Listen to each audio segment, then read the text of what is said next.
confirm.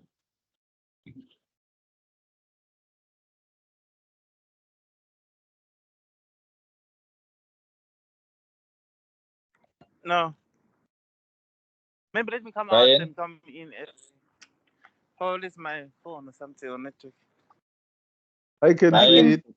I can see, sir. Okay, let us leave Subia then. All right. Thank you, colleagues, for joining once again. We are on Unit 3 today, which looks at the conduct of assessment. So we're going to be brief here a little bit, but I'll try by all means to highlight what is important for your conduct of assessment. In this regard, you actually need to know some aspects, but you'll notice again, once again, there will be some repetition of things that we already said, things like the principles of assessment, the resources and all that, because those also form part of the conduct of assessment. Okay, and then we have about 6 learning outcomes, but they are a little bit short when you look into them inside. The content is not that bad as it looks right now. But just to highlight, when we're looking at LO1, we're looking at assessment practices that promote effective, manageable, fair, safe assessment, which means we're looking at the quality assurance requirements that are actually required by maybe by CETA or maybe by an assessment body in terms of the learning side or the work side standard operating procedures where applicable. What do I mean by the assessment body? Because I just use that word because those are the individuals or organizations that look at the quality assurance of the institution. So assessment body are those bodies that have some sort of registration or allow institutions to conduct assessment, and also those institutions that also give accreditation to institutions. And then once they've given the accreditation, which means those institutions they've met the requirements of conducting assessment. So the assessment body will come and evaluate in terms of what we are what we approved during the accreditation stage. When you conduct assessment, you conduct it in accordance with that accreditation. So we might have speakers who give accreditation. You might have government organizations like you have your Department of Basic Education, you have your Department of Higher Education, and then you might have the regulatory bodies that are instructed by law to also oversee the assessment. We have institutions like Umalusi, we also have QCTO. Those are the institutions that are within the act that government has in terms of regulating the education system. So you find that Department of Higher Education, for example, is an assessment body for a certain TVET college or for a certain institution. And then you also find Umalusi and Quality QCTO. They also conduct another quality assurance. So those are the example of assessment bodies. And then assessment is carried out according to assessment design and in line with the assessment plan. Adjustments are justified by the situation and unforeseen events. Special needs or candidates are addressed without compromising the validity or fairness of assessment. So you'll have your plan in terms of your assessment, in terms of when to conduct the assessment and what you're going to be assessing. Will it be a test? Will it be an assignment? And when that test will be conducted, and those plans would be in place. But you might find that due to certain circumstances, you might have to justify or change your plan to suit the needs of those situations that comes along. So that talks to that. And then also need to look at the questioning techniques that are appropriate and that have a potential to successfully elicit appropriate responses. The questioning technique is very important because you find that the assessor asks questions that are ambiguous, or meaning that the learner is unable to understand what the assessor is trying to ask. And then at the end of the day, you might end up getting the wrong response, but the the issue there is not a candidate or a student. The issue might be the assessor who failed to ask correct questions. So the questioning technique is very important because you might have a question that is misleading, and then the candidate answer it thinking that they understood your questioning, but they did not. And then you mark them wrong. You'll be confident that these students are very slow, but the problem is with you, is with your assessment. Sufficient evidence is gathered, including evidence generated over time to enable valid, consistent, reliable, and fair assessment judgment. For every assessment, there should be evidence. If it's a script, there must be a script of a learner that the learner has written, answered, and then it was marked and it was kept. So that is an example of evidence of assessment. And when we say it's valid, consistent, reliable, and fair, we look at those definitions in terms of what do they mean, so that it makes sense in terms of why we say this assessment is valid, things like that. But I think we discussed that on the assessment principles in previous units. Assessment judgments are consistent with judgment made on similar evidence and are justified by authenticity, validity, sufficient currency of the evidence. So you see it keep on popping these keywords because those are the key assessment principles that define that your assessment is good or not good. So what they are saying in learning outcome 5, you need to have an assessment judgment that is consistent. If I'm the assessor for your 5, if I say you are competent, the moderator must say you are competent. And then another person will come, they must say you are competent.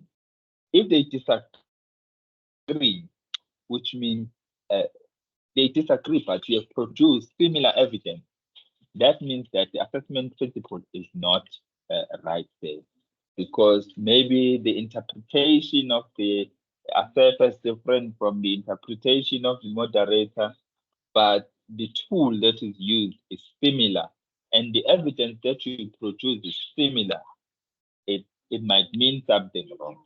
Like, for example, let us make an example of your ID copy. And then one person will say, I accept this ID. And another person will say, I do not accept this ID because it is not certified. And then the question is, what were the instruction or the rules behind the submission of the ID? If the ID rule says the ID must be accepted when it is certified, which means the assessor is wrong to accept that ID because it needs to be certified.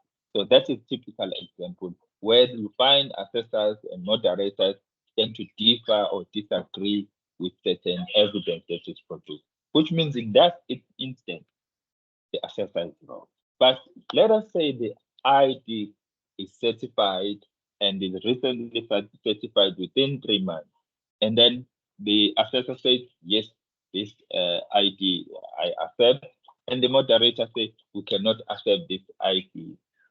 Why? And then the reason is not clear in terms of why he or she does not assess. That is not consistent judgment that is there.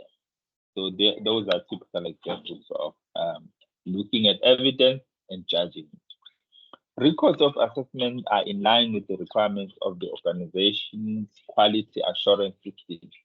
The organization has its policies, which means they have policies that says that after we have conducted the assessment, we're gonna file the records like this. Because we have conducted the assessment is complete, it's fair, judgment is there, but the question is where we're gonna file the assessment. And then there should be a policy in place to make sure that the assessment are filed. And then there must be, in some organization, they also have rules whereby they say you can only keep this assessment for the particular period of time. Like let's say they can keep it for 3 years, they can keep it for 5 years. Those are typical examples of issues governing the record keeping. So this is the outline of what you should understand for this unit.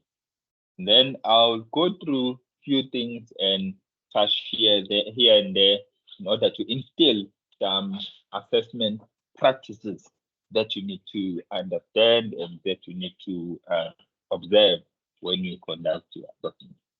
So assessment practice, in the conducting of assessment, the following must be taken into consideration. The environment and assessment practices are ensured to be conducive to effective, fair, and safe assessment. Assessment carried out according to assessment plan, language and expression level that candidates can understand, questioning techniques are appropriate, sufficient evidence gathered, recording of evidence sufficient for the purpose of making assessment judgment, and key principles of assessment are important. So these are the important things that you need to take note of when conducting the assessment. I think some of them I mentioned a little bit on the previous slide. You can't assess a learner in a language that they don't understand. We have many languages, and let's say you understand a certain language, and you expect your learners to write your assessment in a language that you understand or in a language that you never taught them. So that also is wrong. So it's very important to conduct an assessment in a language that is understandable and in a language that the learners were taught in. That is why in the past you find that maybe a teacher will be teaching an English type of subject or a subject that is offered in English, and they teach it in their home language. And for example, they will teach a subject using Setswana, Zulu, Xhosa, and then at the end, the learner will write an assessment in English. So when a learner writes in English, it becomes like there's a barrier now in terms of language. But the teaching and learning space was conducted in a wrong way, which means the language and expression on level a candidate can understand. It needs to start as well during the teaching phase, so that when one starts to assess in English, it mustn't be a surprise. It mustn't be like there's a barrier in communication because one is using a language that was not applicable during teaching and learning stage. So when you assess in a correct language. Make sure you gather sufficient evidence and you also record accordingly. These are the principles we highlighted them in a previous slide where we look at appropriate. Your assessment should be suitable for the occasion. You must have an assessment that is relevant to what you are taught, things like that. Assessment must be fair. It mustn't be biased. It mustn't favor a certain province, whereas it is conducted nationally. You'll ask a question where Gauteng people will understand, but KZN people, they find it hard to understand. That is a biased assessment. Manageable assessment must be manageable in terms of time, in terms of difficulty. So a learner must be able to handle the assessment. Integrated into work or into work or learning. So in most cases, it is very important to align the world of work with the content that one is assessed on. It must be valid. So if we say assessment is valid, it's usable or acceptable until a fixed expiry date or under a specific condition of use. So let us say we're setting a paper for a certain department, maybe Department of Basic Education or any department. And then we'll say that this paper is valid for 2024 academic year, which means that paper is only valid for 2024. You cannot use that paper in 2025 unless there's instruction to do that. And then direct attention or concentrate on activities or on something. You must set an assessment that is specific to what was taught and maybe to the scope that you have given to your students, if you have students, not having an assessment that goes all over, authentic, genuine, original, as opposed to being fake or reproduction. There's a word that is used in assessment. They call it verbatim. They say you mustn't use verbatim when you are conducting an assessment. What is that? It's whereby you take the question paper that was written maybe in 2023 and then you put it on your test one, on your assignment. You must create your original, genuine assessment. Avoid verbatim. Avoid taking other people's questions and ask them in your classroom. That is wrong. You must learn to create a question. You must copy the idea of a previous question paper, for example, but do not use the same question. You can rephrase the questions of a previous question paper, but do not use the same wording. Teachers, lecturers, they do that. They go and photocopy a particular section and give it to students as a test. That is wrong, according to the assessment principle. You must create your own. It must be your original assessment. Bear in mind that if the institution is conducting an assessment at the end of the year, it can be a TVET, can be a ABET, it can be school. That assessment belongs to someone. That assessment belongs to a department, not yours. You must create your own assessment so that your assessment will be authentic. Your assessment mustn't have a way whereby a learner can say, I saw this question paper. Which means that is fake assessment. You must have your own. Sufficient as much as needed, must have sufficient information. You must cover all the outcomes that are needed to be covered. Systematic. It must be in an organized manner, or you must use a certain strategy maybe to ask questions, use some case study, mix of multiple choice, match column A, things like that. Must be open, allow people or things to pass through freely. It must be an open assessment in such a way that it makes sense. It makes sense. Consistent, reasonable, and it must be logical. So if something is consistent, it means that if someone used it in KZN, even in instant case, that assessment will be consistent to a student of Eastern Cape or Gauteng or whichever province that you can test it. I hope this principle I tried to touch here and there in terms of why they are the principle of assessment practice. Okay, and then sufficient evidence. There's a checklist that is available on your study guide. I just highlighted the question that comes with that. Did the assessment address the purpose? What purpose? The purpose of a module, the purpose of a subject, the purpose of a course, the purpose of conducting that assessment. What each specific outcome covers. It is very important to cover all outcomes in a course, in a module, whatsoever. That is why when I made an example last time, I talk about your unit standard, which means you need to assess all your outcomes within your chosen unit standard. But some would be 5% of the whole unit standard, some would be 10%.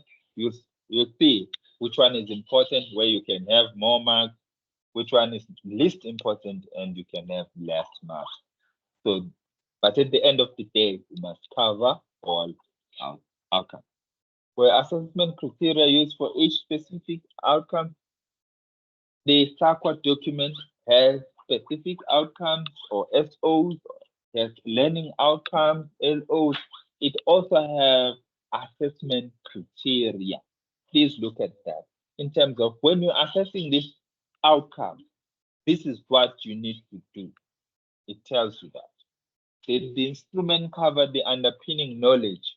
When talking about instrument now, we're talking, is it a test? Is it an assignment? Is it an investigation, a project, demonstration? Different types of instrument that you can use to conduct an assessment. Did the candidate show the ability to understand and apply knowledge? That should depend when you're looking at evidence, whether a student pass or a student understand what you were assessing. Assessment judgment and records. To ensure that assessment practices are valid, effective, and efficient, it is essential to review and confirm all plans at least 3 days before the actual assessment takes place. And then you also need to record everything that is done. And then there are steps that are important when you're conducting assessment. Step 1 and step 2. Let us look at what it entails. When you're conducting an assessment, you need to put your candidate ease. You mustn't be a monster assessor. Put your candidate at ease to ensure that they feel free when they are responding to your question. In the older days, the old guys in the house will agree with me. When it comes to a test, teachers, they used to scare us. We used to feel scared. And at the end of the day, you would write shaking. That is wrong. That is totally wrong. Because at the end of the day, there should be a working relationship between the candidate and the assessor or a teacher in the system. Confirm with the candidate if he or she wants to continue the assessment. You cannot force the candidate to continue the assessment if they feel they are not fit for the assessment. Review the assessment plan and assessment activities, revise and confirm the assessment principle relevant to the assessment, adapt approach as required by the situation. In this instance, you need to be flexible as the assessor. You must go with the flow to make sure that the assessor and the candidate feel at ease, and to make sure that when you assess the candidate, that candidate is ready. Step 2 of the follow assessment instruction, adapt approach as required and address unforeseen situations or events without compromising validity and fairness of the assessment. Use appropriate questions and language. I think you mentioned this. Check the candidate, understand without leaving the candidate, respond in a positive manner, record answers, describe what you observe, make comments that will support the evidence, constantly check the sufficiency of evidence, involve candidate in reviewing activities, and record all candidate activities. That is the important 2 things you must take note. And then there are basic guidelines when giving assessment instructions. Keep it short and to the point. Some people, they ask a question and you would lose focus in terms of what was the question. You don't even know what was meant to be asked because of this person is going all over. Keep it short and to the point. Slow it down. Your candidates are only human. They can only talk up your words so fast. If it's something that you are saying, you must make sure that you speak in a slow pace, in a way that your candidate will understand instruction.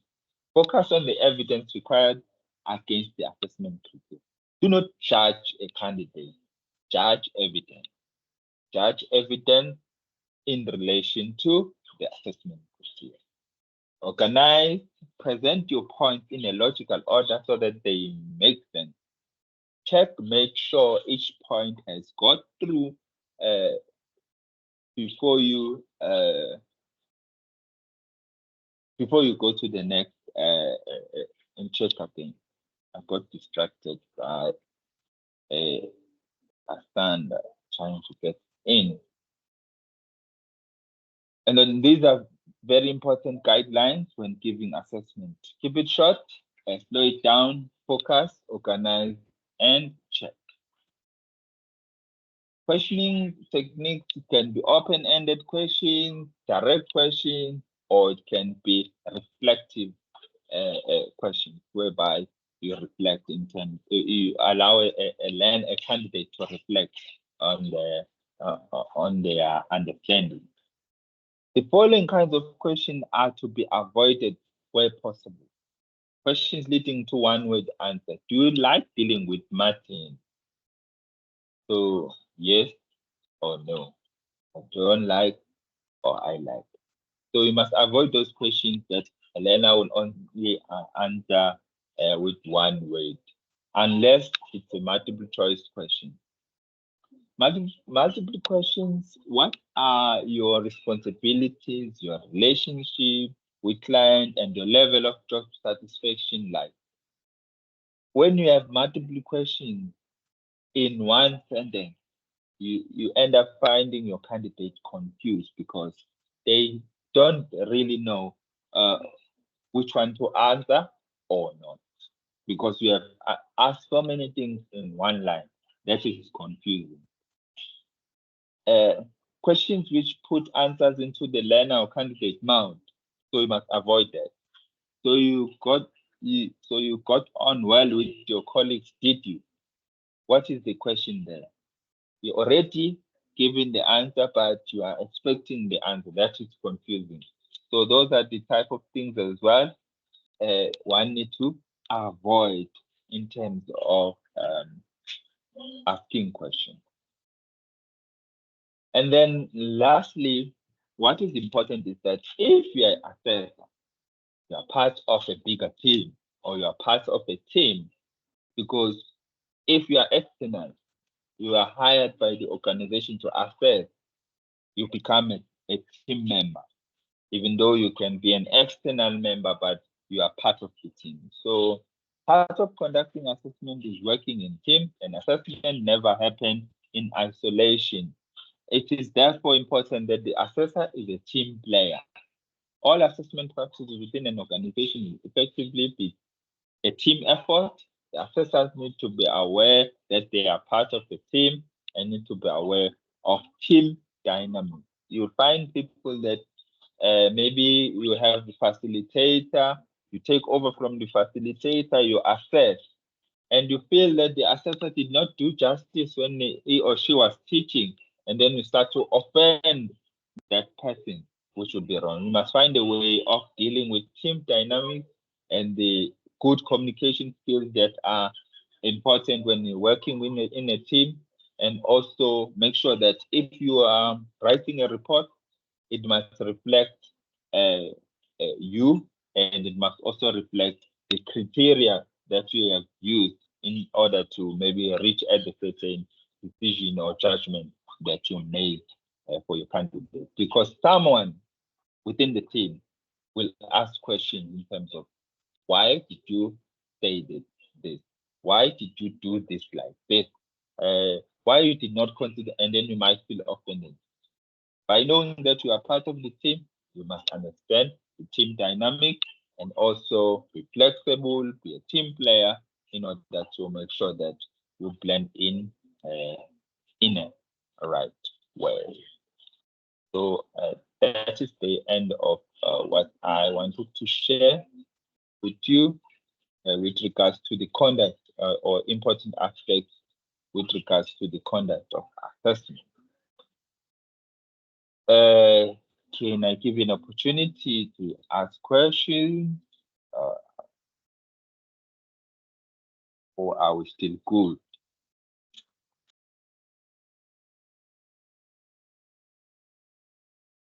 One can see the house has increased eventually. You can see the likes of Asanda, Lerato, Lina.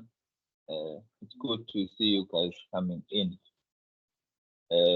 But if you came in very late, I'll share the recording as well as I did last time, so that you can go through where we started up until you came in when we say goodbye. So any questions, colleagues, before I run away? Okay. With no questions, tomorrow, what we're gonna do, we're gonna start to look into a practical. So what I would request from you, I would write it in the email to say that tomorrow I need you to bring this in the session.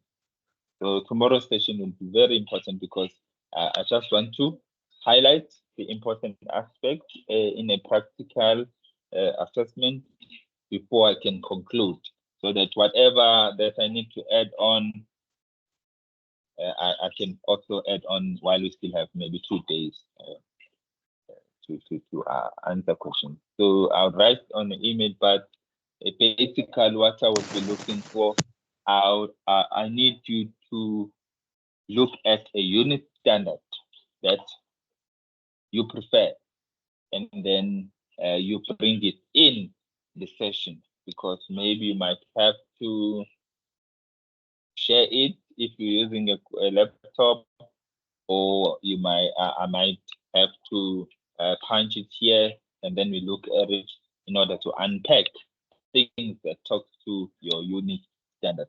So, but I will be specific on the email in terms of what is it that I'm looking for that you need to bring tomorrow on the next session, because I want it to be practical as much as we can, so that you start to speak what is this assessment and how I'm going to do it.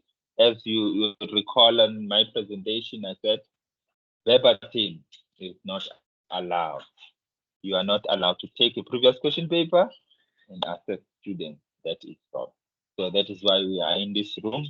We are here to learn those skills in terms of how do you set a test, how do you set an assignment, and then how you're gonna go about setting your simulation or simulated type of assessment. Any comments, colleagues?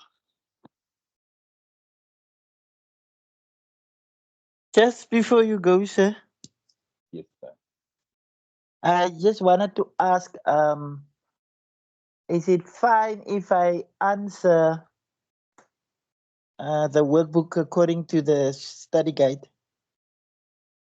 It's okay. It's okay, because the workbook is a tool for you to do a repetition of what you have learned. So Okay. no one is looking at you. You can answer it, because as you answer, if it says what is RPL, and then you write it, you are learning as well. Skills programs are like skills programs are like. We don't hide, because we deal with adults.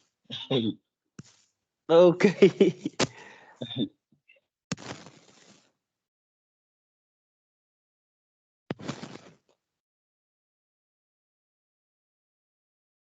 Another 7 with Lena and who else? Yeah, with Baba. There's not Baba. There's another one. Madgiga. It's Madgiga. All right, guys. Thank you. Enjoy your evening. Goodbye.